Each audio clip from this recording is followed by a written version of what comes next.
हवेचा दाब याच्या पुढील विभागात आता प्रवेश करतोय. चला तर ह्याच्यामध्ये आता आपण काय काय शिकलो की हवेचा दाब कशा रीतीने असतो, एक कृती सुद्धा बघितली. तर आता ह्या हवेचे भूपृष्ठावरील दाबपट्टे आपल्याला बघायचे. काय बघायचंय? भूपृष्ठावरील दाबपट्टे ह्यांचा आता आपल्याला अभ्यास करायचा. आता बघा, आता सर्वसाधारण माहिती आपली सुरुवात होते की सूर्यापासून पृथ्वीला मिळणारी जी उष्णता आहे ती असमान आहे.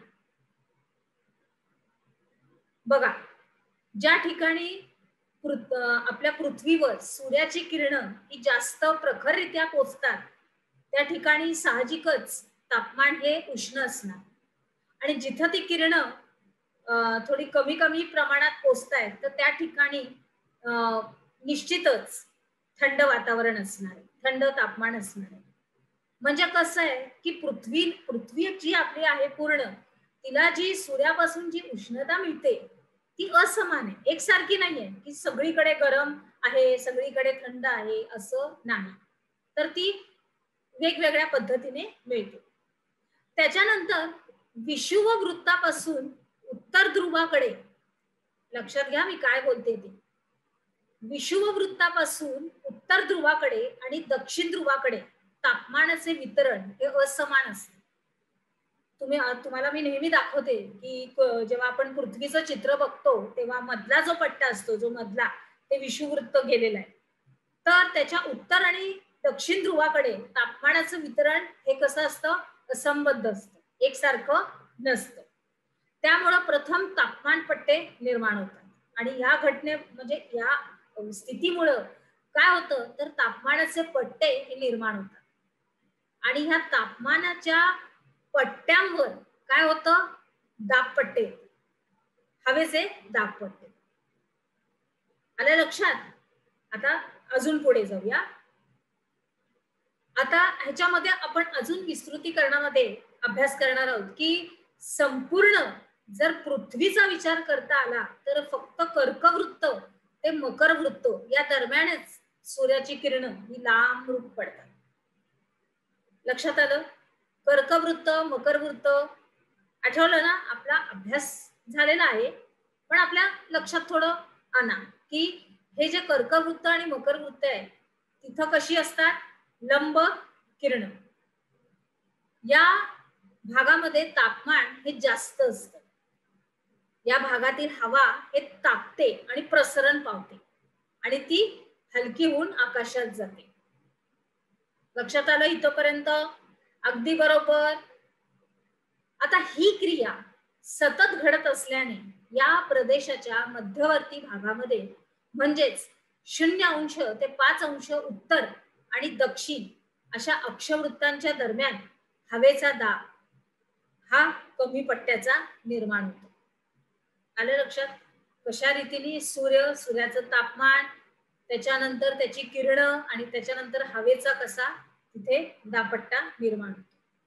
आलं लक्षात? आता आपण पुढे जाऊया.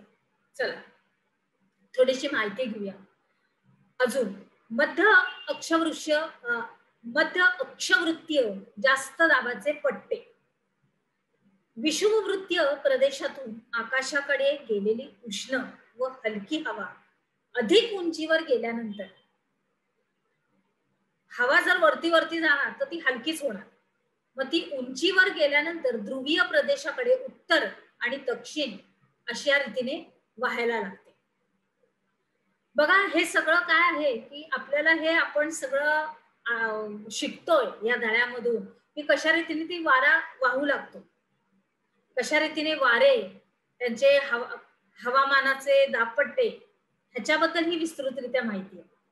पटकन लक्षात नाही येते तरी पण मी स्पष्टीकरण जास्त देते की विषुववृत्तीय प्रदेशातून आकाशाकडे गेलेली जी उष्ण आणि हलकी हवा असते ती अधिक उंचीवर गेल्यावर ध्रुवीय प्रदेशाकडे आणि त्या बाजूनी वाहायला लागते. आता लक्षात आलं? हलकी झाल्यानंतर ती त्या प्रदेशाकडे वाहायला लागते. उंचीवरील कमी तापमानामुळे, कमी तापमान आहे तिथे, ती थंड होऊन जड होते आणि जड झालेली हवा उत्तर आणि दक्षिण गोलार्धात 25 अंश ते 35 अंश या अक्षवृत्तांच्या दरम्यान जमिनीच्या दिशेने खाली येते. समजलं आता कसा फरक झाला? उंचीवरील कमी तापमानामुळे ती थंड झालेली हवा जड झाली आणि खाली आली उत्तर आणि दक्षिण गोलार्धात. आणि 25 ते 35 अंश हे त्याचं प्रमाण आहे, त्या अक्षवृत्तांच्या दरम्यानचं हे प्रमाण आहे, त्याच्याने ती खाली आली. आणि त्याचा परिणाम काय होतो तर उत्तर गोलार्धात व दक्षिण गोलार्धात 25 अंश ते 35 अंश असा अक्षवृत्तांच्या दरम्यान हवेचा एक जास्त दाबाचा पट्टा निर्माण होतात. तिथे कशा रीतीने हे पट्टे निर्माण होतात हे विस्तृतीकरण आहे. नंतर ही हवा कोरडी असते, त्यामुळे या प्रदेशात पाऊस पडत नाही. लक्षात आलं? आणि त्याचा परिणाम पृथ्वीवरील उष्ण वाळवंट या प्रदेशात दिसून येतो.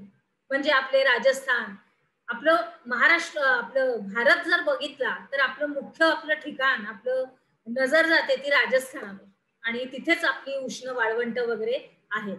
तर त्या प्रदेशात अशा पद्धतीचं वातावरण, तापमान आणि हवा असते. आता दुसरा आहे उपध्रुवीय कमी दाबाचे पट्टे. आता पृथ्वीच्या ध्रुवाकडे जाणारा भाग हा भौगोलिक दृष्ट्या, तौलनिक दृष्ट्या वक्राकार आहे. वक्राकार म्हणजे वाकडा आहे, वाकडा संपूर्णपणे. त्यामुळं ध्रुवाकडील प्रदेशाचं क्षेत्र हे कमी होत जाते आणि या आकारामुळं वाऱ्यांना बाहेर पडण्यास जास्त वाव मिळतो. बरोबर आहे? हवा जड होऊन खाली येते, तसं आता इथं कसं आहे, वाऱ्यांना वाव मिळालाय, ते व्हायला लागतात. पृथ्वीच्या पृष्ठभागावरील हवेच्या कमी घर्षणामुळे तसेच परिवलनाच्या गतीमुळे या भागातली हवा ही बाहेर फेकली जाते आणि तिथे कमी दाबाचा पट्टा निर्माण होतो, कमी दाब येतो तिथे हवेचा. आणि हा परिणाम 55 अंश ते 65 अंश अक्षवृत्तांच्या दरम्यान उत्तर आणि दक्षिण या गोलार्धात दिसून येतो. हे उपध्रुवीय कमी दाबाच्या पट्ट्यांबद्दलची माहिती आली लक्षात? समजून आलं? चला आता आपण पुढे जाऊया. आता ध्रुवीय जास्त दाबाचे पट्टे. आता दोन्ही ध्रुवीय प्रदेशात वर्षभर तापमान 0 अंश सेल्सिअस पेक्षा कमी, त्यामुळे तिथली हवा कशी असते? थंड, अगदी थंड. आणि त्याचा परिणाम काय होतो तर ध्रुवीय प्रदेशामध्ये पृथ्वीच्या पृष्ठावर, पृथ्वीच्या वरती हवेच्या जास्त दाबाचे पट्टे निर्माण होते. हवेचे जास्त पट्ट्याचे दाबे असे निर्माण होतात आणि त्यांनाच ध्रुवीय जास्त दाबाचे पट्टे असं म्हणतात. आता लक्षात आलं? ध्रुवीय जास्त दाबाचे पट्टे म्हणतात. आलं लक्षात? विस्तृतीकरण. चला पुढे जाऊया. आता ही स्थिती 80 अंश ते 90 अंश उत्तर व दक्षिण या अक्षवृत्ताच्या दरम्यान आपल्याला दिसून येते. सूर्याचं उत्तरायण व दक्षिणायन या क्रियांमुळे पृथ्वीवर पडणाऱ्या सूर्यप्रकाशाचा कालावधी आणि तीव्रता ही विषुववृत्तापासून उत्तर व दक्षिण गोलार्धादरम्यान ही बदलत असते. कारण तुम्हाला, आपल्याला सगळ्यांना माहितच आहे की सूर्याची किरण कुठे जास्त कुठे कमी प्रमाणात, त्याच्याप्रमाणे ते तापमान म्हणजे असमान असं असतं. त्याच्यामुळं तिथलं संपूर्णपणे वातावरण, कालावधी, तीव्रता ही बदलत जाते. त्याच्यानंतर आपल्या उपक्रमात असं लिहिलंय की तापमान पट्टे व त्यावर अवलंबून असलेल्या दाबपट्ट्यांच्या स्थानात हा बदल होतो. त्यामुळे त्याचा परिणाम त्याच्यावर होतो, तापमानाच्या पट्ट्यांवर, हवेवर आपल्या, आणि त्याचे दाबपट्टे स्थानामध्ये परत बदल होत गेले आणि बदल होत असतात.